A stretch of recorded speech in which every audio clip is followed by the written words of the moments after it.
to another interesting and insightful episode on the Mindful Living podcast. I'm your host Sana, and today's episode, it's going to hit close to home for anyone who's ever said, "Don't talk to me until I have had my coffee."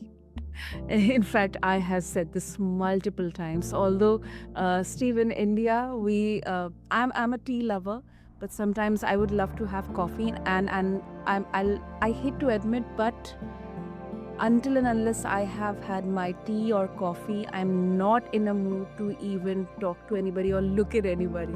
So Right here, you fit right in with the herd. How's that? exactly. Anyway, so listeners, moving on. So, well, we are diving deep into caffeine, how it affects our minds and bodies, its addictive nature, the ups and downs of withdrawal, and most importantly, how we can reclaim control over our energy and nervous systems. And let me introduce my lovely guest to all of you, Steve Frazier. He is an author, behavioral change strategist, and the founder of Release the Coffee Cuts, which is a coaching program for people who want to quit caffeine without quitting life. And listener Steve knows firsthand how coffee can go from a productivity booster to a daily crutch. After decades as a successful entrepreneur and just as many cups of coffee, he realized caffeine wasn't energizing him, it was exhausting him. And that realization changed everything. And Steve's work is practical, science backed, full of refreshing honesty, listeners. He's not here to cancel coffee, he's here to give us real, credible information and freedom of choice. Whether you are a latte lover, energy drink enthusiast, or if you remember, if you recollect our pandemic times, we were all gushing over Dalgona coffee and stuff like that. Or if you're someone curious about a caffeine-free life, this conversation will give you tools to rethink your relationship with the cup. So let's quickly jump in. And Steve, welcome to the show. And I'm really, really excited for this conversation. Thank you. I appreciate it. I am excited as well. Steve, before even we begin our discussion, oh my goodness, I so much connect with what you are doing because once again, I'll admit, while I was working full time in the corporate setting and stuff, my average number or cups of coffee, it used to be like four or five, and that's something really really concerning. Luckily, fortunately, I've kind of left it, and I'm trying to restrict my um coffee or tea intake to maybe one cup in the entire day, and that is to a huge extent very liberating. So I'm also personally invested in trying to understand the science behind it. So with that, you say, Steve, that caffeine doesn't energize us, it actually exhausts us over time. So if you can break down, like, biologically, what's really happening in our bodies when we are consuming coffee? Okay. Well, that's a great question. And you have a valiant effort there of quitting caffeine or trying to cut back, which is, I admire you for that because it's not easy, physically and mentally. But I'm going to start with probably the best way for everyone to understand what happens in our body is to tell you what happens when we wake up. So, as an example, when I wake up in the morning, the first thing I do is I stand in my living room window and watch the sun. Sometimes the sun is coming up, sometimes it's been up, sometimes it's about to come up. But what that does is it naturally helps to raise your cortisol level. Now, cortisol is really important for you because what it does is it gives you energy throughout the day. And then throughout the day, the cortisol goes down and your melatonin and your adenosine goes up. And we're going to get to adenosine in a minute. And so what happens then is then I also drink water with lemon and apple cider vinegar and a detox, a heavy metal detox, and a little bit of stevia to get rid of the apple cider vinegar taste. This is quite a bite. But what I'm doing is I'm hydrating my cells. So because we dehydrate overnight as we sleep because we haven't drank any. So in society, oftentimes the first thing people do when they get out of bed is have a cup of coffee. Now, why is that? It is because these people are actually experiencing withdrawal symptoms because detox or withdrawal from caffeine happens anywhere from 8 to 12 hours. And so if you didn't have a cup of coffee, let's say you actually had one at 5 o'clock the night before, when you wake up in the morning and let's say it's 7 o'clock, well, you're 14 hours without caffeine. Your body is starting to say, I want caffeine because you're getting a headache, you're getting brain fog, you have no energy, you have fatigue. Yes. And so what happens when you drink the caffeine first thing in the morning, literally, when you first thing that happens is you spike your cortisol. Now, realize we want this to happen naturally, but when you do it artificially, it then causes your circadian rhythm to be disrupted. And then other things that happen is that when you drink that caffeine first thing or anytime, it pushes adrenaline into your system. Now realize this is a fight or flight situation. So your mind is saying we're being chased by a bear or a tiger or whatever the case may be, and you are sitting at your desk in your office and your mind's thinking you're in a fight or flight, and your body's sitting at your desk working. So there's a certain amount of confusion. There's also dopamine released when you have that caffeine. And so I will not discount the impact of caffeine on your day, I should say that, or at least for a couple of hours. Then what happens though, so you've got a nice rush, for lack of a better word, you have got a nice buzz. You got dopamine, you got adrenaline, you got cortisol, all those happy things going on in your body artificially, and they're short term. And so after about 2 or 3 hours, possibly shorter, the effect of the caffeine wears off. Now, one of the other things that did when the caffeine went into your brain is it plugged something called adenosine receptors. Now, adenosine is what puts you to sleep naturally at night. And you have these receptors and you have little molecules. And then throughout the day, your adenosine picks up and you produce more adenosine. It goes into the receptors and then you get tired and you go to sleep at night. Well, caffeine molecule is very similar to the adenosine molecule. And so when that caffeine molecule goes up into your brain, it goes and it plugs up the adenosine receptor. And so you don't get tired. And so mentally, you don't get tired. Physically, it's, the adrenaline, that's a physical thing. But at some point, it's going to wear off. And then if you chronically use caffeine, your brain actually creates more adenosine receptors.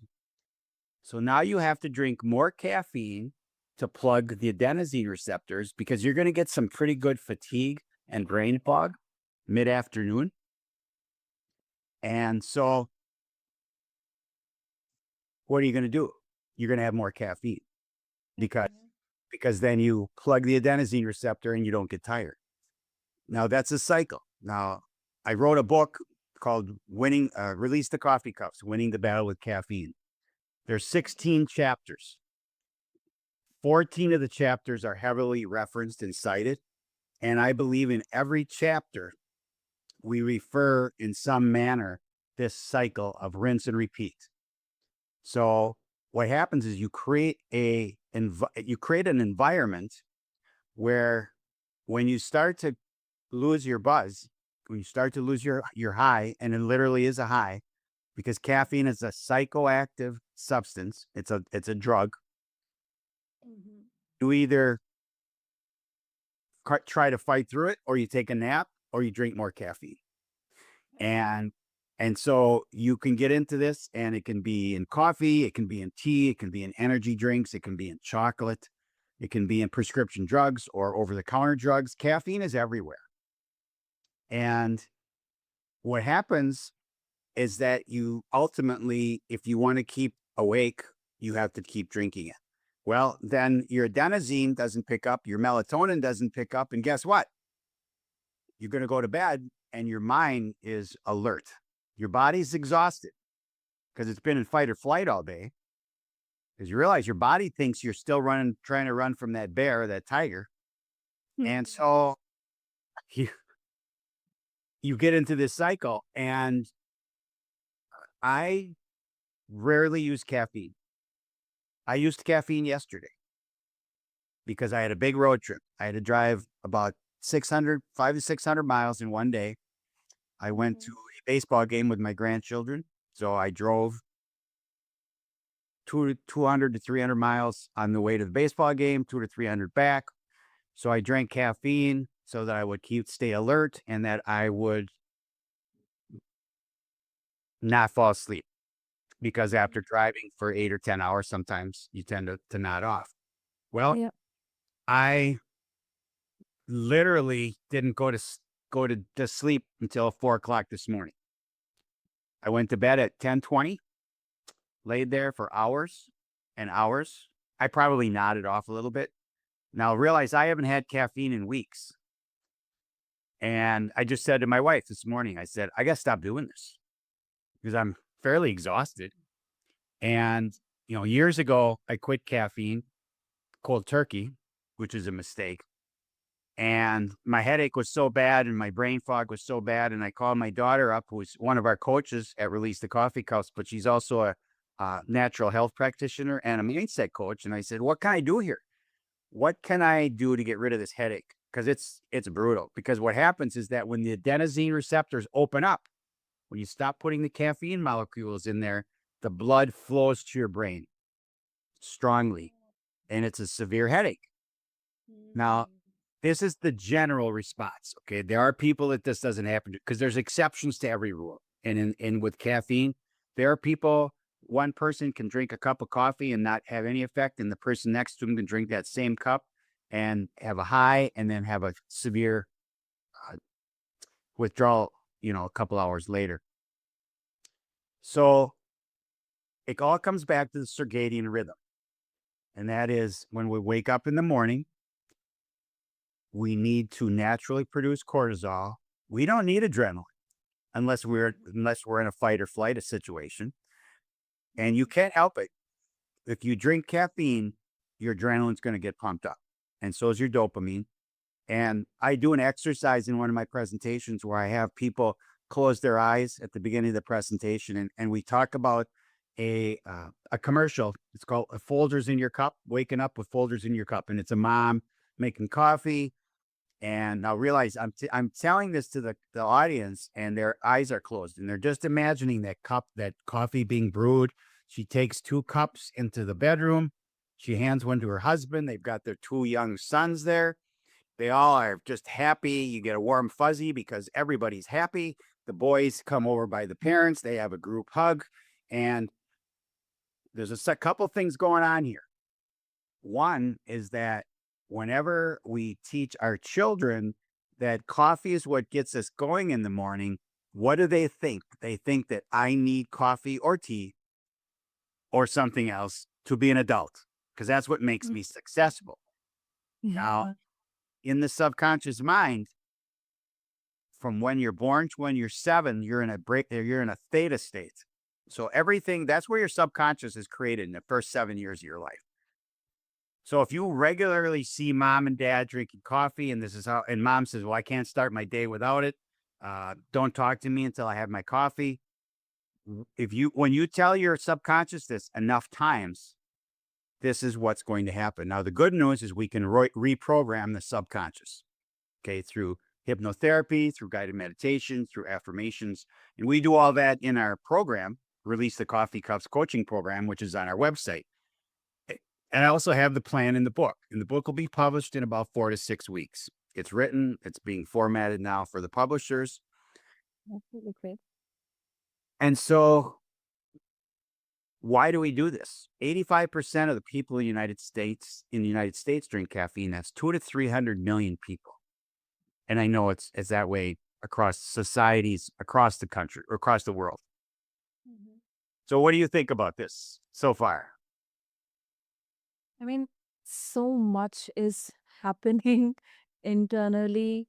Um, I'll be very honest, Steve, it's actually scary because um it's kind of fighting the natural uh, reactions, natural responses given by our body, and I'm really curious to understand the long term implications here because either we are consuming drinking coffee or tea either to not to fall asleep and to focus, to concentrate better. When we study for long hours or we are working for long hours, a lot of mind and attention putting into something, it's very natural to have, caffeine or tea Right. because our mind is naturally saying, I need another cup of coffee. I'm falling asleep. I'm really feeling tired. So Right. it's kind of, we are forcing it upon our body and mind to uh, kind of break through that circadian rhythm. So that is, to me, it's actually very, very scary. It is an addiction. Um, and I want to understand the long term implication here, Steve. What's the long term implication of on There's a people? there's a number of them. Okay. First of all, you get at some point your adrenal glands you're gonna have adrenal fatigue, Mhm. and they aren't gonna respond like they should. Okay, it's like the little boy crying wolf. You can only cry wolf so many times, and nobody pays attention. And your adrenal glands at some point are gonna say, he's not really in danger. I'm not gonna do this anymore. I'm not gonna play. I'm not gonna play the game. And so at this point, you're maxed out on caffeine. You have this adrenal fatigue. Your circadian rhythm is messed up, possibly to the point where when you go to bed at night, you're completely alert. And when you wake up in the morning, you're fatigued, which is just the opposite. And so that would be perhaps one of the biggest things. Now, caffeine is also a diuretic, which means Yeah. that you have to go to the bathroom, right? Yes. And so what happens is when you put caffeine in and you start to go to the bathroom, you're getting rid of many important minerals as well, especially calcium and magnesium. Now, for women, sometimes it's more important because as you get older, your bones, you're losing your calcium. Your bones are going to get brittle, osteoporosis, things like that. For men, it really messes with testosterone, it messes with blood pressure.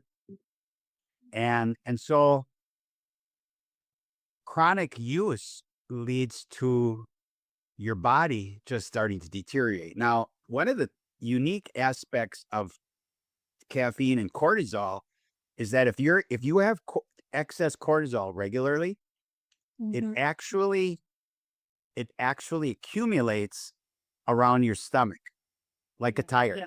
A fat. It's a tire of fat. Now maybe it's really small, maybe it's bigger, and it doesn't matter what you do, because you're not controlling this. The cortisol needs to go somewhere, and where does it do? It has chosen your belly.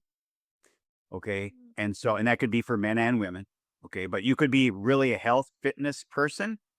But if you're drinking a lot of caffeine, what'll happen is that ultimately you could end up with that little inner tube around your belly. For women, long term, it messes with your menstrual cycle. It Mm-hmm. will increase cramps and pains. And it also has a big effect. Caffeine has a big effect on fertility. And this is, you always think maybe it's the woman, but it's the man as well. Okay. If a young couple or any age couple is trying to conceive, if they're both drinking caffeine, first of all, the man, his testosterone level goes down and his sperm, the motility and the mobility go down. and they're fragmented. Okay. Now, that doesn't mean you can't get pregnant. So remember, when I say this, there's no absolutes here. And then the woman, she has less blood flow to her ovaries, so the eggs. So you have a lower chance of conception. Now, once a woman gets pregnant, and if she still drinks caffeine, there's a whole bunch of stuff going on. And really, one of my missions is to try to get people to realize this, is that by no means does caffeine cause all miscarriages and stillbirths, but it can lead to them. And there are studies that have documented it, that you have a bigger risk of having a miscarriage or a stillbirth or underweight baby if you're drinking caffeine during pregnancy. And one of the reasons is that the baby, the fetus, does not have the ability to filter and dispose of the caffeine as adult does, as the mom. So the baby often holds on to this. Now, here's a unique way to look at this. Okay, the woman has been drinking caffeine throughout her pregnancy. She has the baby, and she doesn't immediately breastfeed the baby. We realize that that baby is going through detox, withdrawal symptoms from the caffeine, because it's been on caffeine for 9 months, right? Yep. And so guess who gets a headache? The baby. So the baby's screaming bloody murder, and everybody thinks there's this and that, and there's all kinds of reasons why babies cry. How many people are thinking about caffeine withdrawal? And then also, if the mom does breastfeed, that the caffeine does go through to the baby through the breast milk, and so you've just now created an addict. And at some point, the baby's going to come off, and we'll have withdrawal symptoms. So, that's the very short version. I have a whole chapter on women. I have a whole chapter on men. I have a whole chapter on teens and adolescents. But at the end of the day, everybody that drinks caffeine every day doesn't really know what it's like to be healthy, because you're living in an artificial world created by an artificial stimulant, which is caffeine. And I have created the first chapter of the book is called Anecdotal Stories. And I was going to make it the last chapter. And I realized after I started to read them that this was crucial for people to understand that they weren't alone, that their symptoms were compatible or comparable to other people. And one of them stands out, is about 99% of the people that have testimonials, 99% say that their sleep is so unbelievably good after they've quit caffeine. And they sleep like a baby. They sleep like they can't remember in their memory that they've slept this good. And why is this important? Because when you sleep well, you heal. Your body's healing. For men, it's creating testosterone. Okay, while you sleep with a chemical called DHEA, and your whole body is healing, and you reach that deep stage 4 REM sleep, and so you dream, and your dreaming is subconscious. Your dreams are coming from your subconscious, but you could dream all night or most of the night. Many times we don't reach that stage, you don't have any dreams because you're never really reaching that stage 4 REM sleep. So that is a very short version of the things that can happen. I believe that the biggest, most positive aspect of quitting or really cutting back on caffeine is getting better sleep, because your health is going to improve dramatically if you sleep well at night. Totally true. Totally true. I can personally tell you, Steve, that when I have uninterrupted sleep of 7 or 8 hours, oh boy, it's a different feeling. It's a It is. such body is healing. You are feeling fresh. You are feeling energetic. You are feeling happy. It's a blessing actually, especially in Yep. today's. One of the guys that quit, and he's a fitness influencer. He's got hundreds of thousands of followers, and he did this testimonial. He quit. Caffeine was destroying his life, professional and personal. And after 6 months, He said, I now get up in the morning and naturally I feel like I just had a 2 or 3 shot espresso. It's simply because of how well he slept. And he has got energy like he can't believe. He has energy and it's healthy energy and it's natural energy. So, and that's a common theme across all the testimonials and across anybody that I've talked to that's actually quit caffeine for good. You know, again, I used it yesterday to drive. I use it occasionally to drive. I sometimes drive 24 hours, not all at once, but in two stages. And I use caffeine and I pay for it because I don't sleep well at night. But I don't only use it max for 2 days in a row, and then I don't have any withdrawal because I haven't had actually I'm not addicted. Okay, my body is not accustomed to this. Wow, that's really a very detailed and very logical explanation about it. And how some people will say that I function fine on caffeine. I am alert. I sleep okay. I'm healthy. So it doesn't matter to me. So how do you respond to people who insist caffeine isn't a problem for them? We all have free will and free won't. There's the key words there. And I can't make them do anything. So if they're going to drink caffeine, they're going to drink caffeine. My role is to influence and provide knowledge for people that possibly are having health issues. Okay. If you're not sleeping, if you're drinking caffeine and you wake up every morning and you feel great, but you don't because you have to have caffeine to start your day. Okay. So it's a catch 22. That's that cycle. And so one of the things that, and it's a trap that I will not fall in. I think I fell for it once or twice. I'm not going to ever argue with anybody about them drinking caffeine. And I've done presentations where a lady was literally had her hands clasped in front of her, and she looked at me and she said, "You will never take my coffee away from me." And I looked at her and I said, "I have no intention of doing this. I can't. I can't do it. I can't make you stop. You have to want to." It's like with every other addiction, every other self-sabotage thing that you do to yourself, you have to want to do it. And so if you do it, you're going to feel better, almost guaranteed, almost 100% guaranteed. There are people that will quit caffeine 30 days later, they haven't seen any effects, so they just go back on. That's them. That's their body or their mind response to caffeine. Again, we're all unique. We're all individuals, and caffeine affects each one of us differently. But in the long run, it's an artificial stimulant, and there is no health benefits known documented to drinking caffeine. And what happens is when they take the caffeine out of regular coffee, they sell it to the soda companies and they sell it to the energy drink companies, and they add it into their products. And why do they do that? To get you addicted, because there's no benefit. There's no health benefit to drinking caffeine. It doesn't taste good. It's bitter. If you can taste it at all, it's bitter.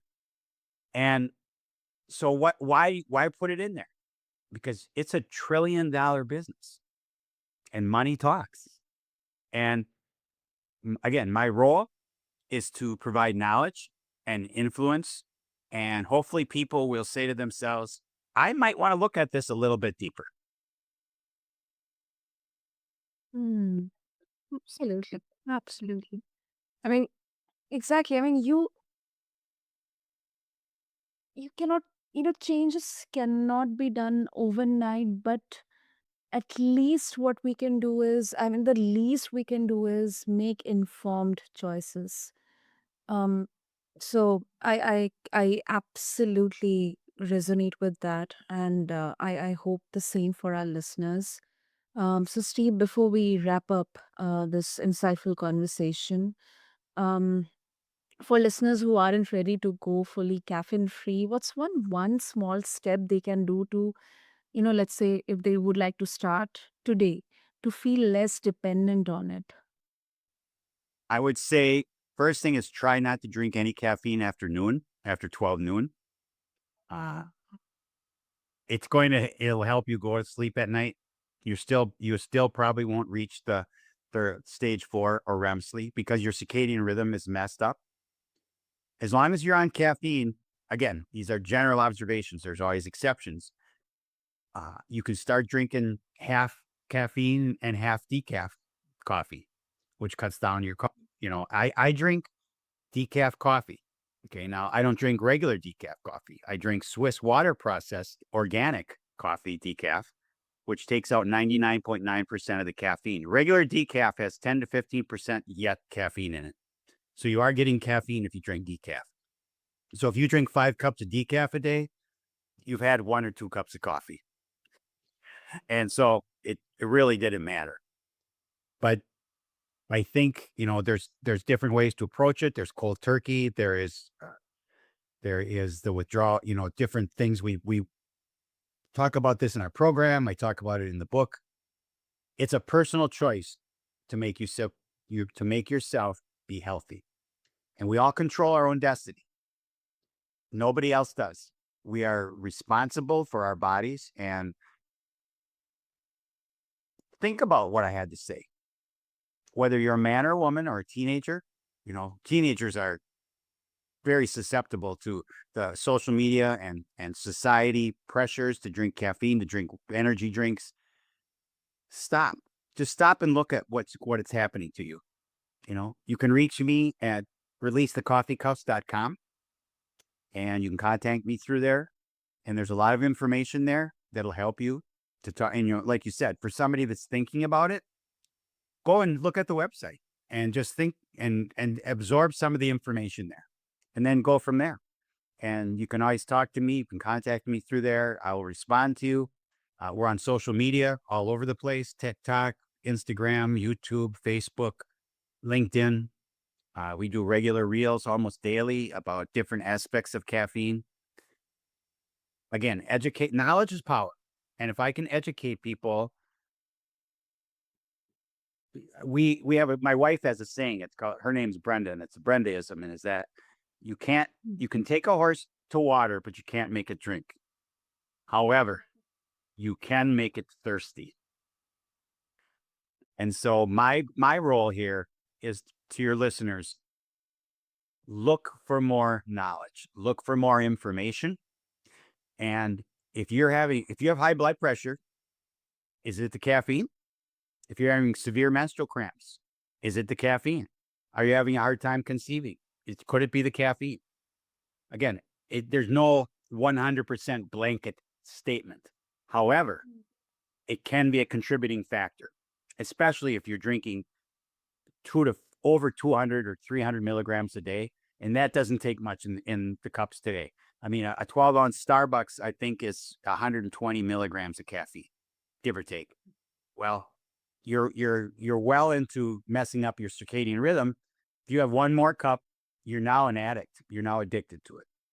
And I can tell you one way to know if you're addicted is to quit for a week and see how you feel. Because if you get the headaches and if you get the fatigue, because when you quit caffeine, your adenosine receptors open up. What is that in the natural state? When your adenosine receptors open up, you get tired because it puts you to sleep at night. What happens when they wake up in the middle of the day? When they open up, guess what? You need to take a nap. And you'll find, again, in the testimonials. So I'll make sure to mention the details in the show notes. And Steve, I highly appreciate for bringing such clarity. It's my pleasure. And thank you so much for having me on. And I would encourage everyone to just get more information, whether it's from me or from anywhere. There's all kinds of resources. So thank you very much. It has been my pleasure to be here.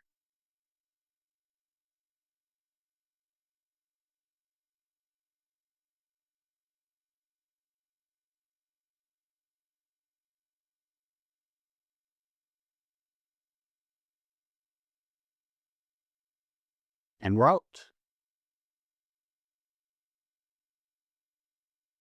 Yeah, Steve. Yeah, thank you. Okay, it's a wrap. Yeah, yeah. So thank you so much, Steve, for bringing nuance and insights to this conversation. And it's definitely it's not anti-coffee, but it's pro-awareness, pro-health, and of course pro-choice. So thank you. Exactly. Thank you. And then could you send me the link whenever it comes out? Absolutely. Absolutely. And to all the listeners out there, if this conversation has sparked curiosity about your own relationship with coffee, with caffeine, definitely check out Steve's book, Release the Coffee Cuffs, and his coaching program. And also, thank you so much for tuning into the Mindful Living podcast. If this episode resonated with you, please share it with a friend or a loved one who might need a little caffeine clarity today. Until next time, this is Sana, and this is the Mindful Living. Thank you. Thank you.